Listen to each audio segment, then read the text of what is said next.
नमस्कार, मी लतिका। आज मी तुम्हाला मक्याची भजी बनवून दाखवणार आहे। त्यासाठी बघा 3 कणसं घेतलेली आहेत आणि अशा पद्धतीत मी सोलून घेतलेली आहेत।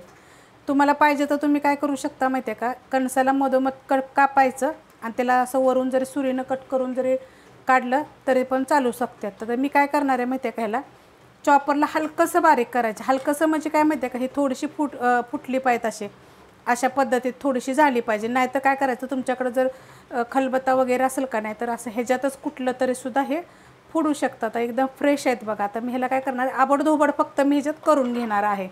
जर आपण हे आबडधोबड नाही केलं ना, जर तेलात टाकलं ना तर एखादं जर फुटलं तर आपल्या अंगावर तेल वगैरे उडेल। तर त्यासाठी मी ह्याच्यामध्ये करून घेणार आहे। अशा पद्धतीने बघा फक्त फुटलेले आहेत, फक्त फोडून घेतलेले। त्याचा पूर्ण असा भुगा वगैरे करू नका। एकदम जर तुम्हाला हे जर पेस्ट करून जर भजी पाहिजे असले तर तुम्ही मला कमेंट करा, ती पण भजी छान बनतात बरं का। आता ह्याच्यामध्ये एक मीडियम आकाराचा कांदा बघा घेतलेला आहे, तो असा बारीक कापून घेतला। जास्त बारीक पण नाही जास्त मोठा पण नाही। त्याच्यामध्ये बघा 2 हिरव्या मिरच्या, अर्धा इंच आलं आहे आणि 2 पाकळ्या लसणाच्या अशा मी कुटून घेतलेल्या आहेत। अशा दरदरे कुटलेल्या आहेत। तुमच्या तिखटाप्रमाणे मिरच्या टाका। त्यात टाकायची आपल्याला थोडीशी हळद, हिंग पावडर थोडीशी, अर्धा चमचा मिरची पावडर घेतलेली, कलरवाली पण आहे आणि तिखटवाली पण आहे। हिरवी मिरची जर कमी घेतली तर तुम्ही त्याप्रमाणे घ्या, पण ही मिरची पावडर जी टाकलेली कलरवाली पण आणि तिखटवाली पण आहे। त्याच्यामध्ये बघा हा कढीपत्ता मी थोडासा हाताने असा तुकडे करून घेतलेला आहे। त्यानं काय होतं, तळल्यानंतर एकदम चांगली चव येते। त्यात टाकायची आपल्याला थोडीशी कोथिंबीर, त्यात टाकायचे चवीप्रमाणे मीठ, त्यात टाकायचं आपल्याला थोडासा ओवा, हातावर मी चुळून घेतलेला आहे। आता ह्याला काय करायचं, पहिलं आपण हाताने चांगलं मिक्स करून घ्यायचे दाबून दाबून। जी आपली ही मका जी फुटली होती ना त्याच्यामध्ये हा पूर्णपणे ह्याचं जे आपण मिरची पावडर टाकलेली आहे, हिरवी मिरची टाकलेली आहे, मीठ, त्याचं पूर्णपणे चव त्याच्यामध्ये चांगली मुरली जाईल आणि खाताना एकदम छान लागेल। रेसिपी बघितली की लाईक आणि कमेंट करा। तुम्ही कशी बनवता भजी ती पण मला सांगा। ह्याच्या अगोदर बी खूप वेळा मी रेसिपी अपलोड केलेली आहे वेगवेगळ्या पद्धतीने मक्याच्या भजीचे। आता हे चांगलं मी थोडंसं असं दाबून दाबून काय करायचं, मिक्स करून घ्यायचं। मस्त असं बघा मी कालवून घेतलेलं आहे आणि हे कसं ओलसर असतं बरं का, ह्याला पाण्याचा वगैरे आपल्याला वापर करायचा नाही आहे। आता ह्याच्यामध्ये बघा अर्धी वाटी बेसन पीठ घेतलेलं आहे, त्यातलं आपल्याला अर्धच टाकायचं आहे। जास्त दाबून भरलं नव्हतं, असं हलक्या हाताने भरलं होतं, त्यातलं मी बघा अर्ध टाकलेलं आहे।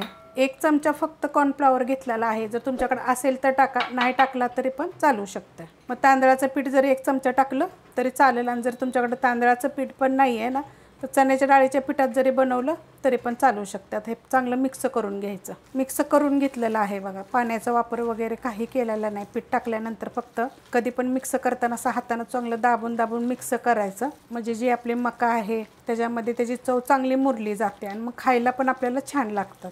तर बघा अशा पद्धतीत झालेलं आहे। तर आपल्याला हे अजून अर्धी वाटी जी राहिलं होतं ना पीठ ते टाकून घ्यायचं आहे आपल्याला याच्यामध्ये आणि मिक्स करून घ्यायचं। मस्त असं बघा मिक्स झालेलं आहे। आपल्याला जास्त असं पातळ करायचं नाही बघा, अशा पद्धतीत झालं पाहिजे जेणेकरून जे आपण भजी बनवणार आहेत का नाही ती व्यवस्थित आली पाहिजे। ते तेल ठेवले बघा गरम करायला आणि तेल चांगलं गरम झालेलं आहे। तर आता आपण बनवायला घेऊया। तर अशा पद्धतीत बघा पकडायचं आहे, असं सोडायचे आणि जास्त कधी पण हे अशी जी भजी असतात का नाही जास्त मोठी करायची नाही। एकदम जेवढी छोटी छोटी करता येईल का नाही तेवढे आतपर्यंत चांगली फ्राय होतात आणि एकदम कुरकुरीत आणि चवीला पण आपली छान लागतात। अशी गोल बिल करतच बसायचं नाही, एकदम आपण कसे सांडगे बनवतो अशा पद्धतीत पण तुम्ही छोटे छोटे टाकले तर तुम्ही चालू शकते। आता हे मी पहिले टाकून घेते, सोडून घेतलेत बघा मी। आता हा थोडासा फेस कमी झाला का नाही की मग आपल्याला ह्याला हलवायचे। फेस बघा कमी झालेला आहे हलकासा, आता ह्याला आपण असं हलवून घेऊया।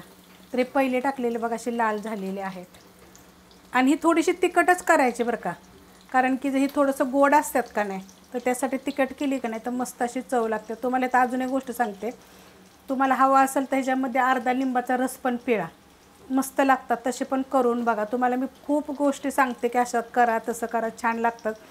तुम्हाला मी सांगितलेल्या गोष्टी आवडतात का काय काय, आणि तुम्ही अशा पद्धतीनं ते पाऊस पडतोय तर करून बघा। रेसिपी लाईक आणि कमेंट जरूर करत जा। हे आपण गोल्डन कलरवर फ्राय करून घेऊया। मस्त असा बघा कलर आलेला आहे, अशा गोल्डन कलरवर फ्राय करायचं। आता काढून घेऊया। तेलकट वगैरे काही होत नाही। आता तेलात तळल्यात म्हणजे आपल्याला पण वाटतं ना तेलकट होतात का, तर बिलकुल नाही, एकदम सुके सुके जसे आपले कांदे भजी वगैरे कसे असतात अशा पद्धतीत एकदम सुके होतात आणि छान लागतात बघा। आता हे त्यातलं तुम्हाला मी एक तोडून पण दाखवते, मस्त असं होतात बघा, करा जरूर तुम्ही। आणि नाही केलं तरी पण तुम्ही ना मक्याची कणसं भाजून खात जा, मक्याची कणसं खाल्लेली पण चांगली असतात हो का। आतपर्यंत वरनं एकदम क्रिस्पी आतून एकदम बघा सॉफ्ट ह्याच्यावर खायसाठी बघा मी आज ना मिरच्यासुद्धा दाखवलेल्या आहेत. तर मस्त अशा बघा ह्या मिरच्या पण फ्राय केलेल्या आहेत. खूप जणांनी कमेंट केले होते जसं आपण हॉटेलमध्ये वगैरे मिरच्या भेटतात का नाही तशा करून दाखवा. तर तशा पद्धतीच्या पण मी फ्राय करून दाखवलेल्या आहेत. एकदम सॉफ्ट अशा होतात, चवीला छान लागतात. करून बघा. मी राहिलेली अशा पद्धतीची भजी बनवून घेते. रेसिपी आवडली तर लाईक करा, सबस्क्राईब करा, कमेंट करा आणि शेअर बी करा.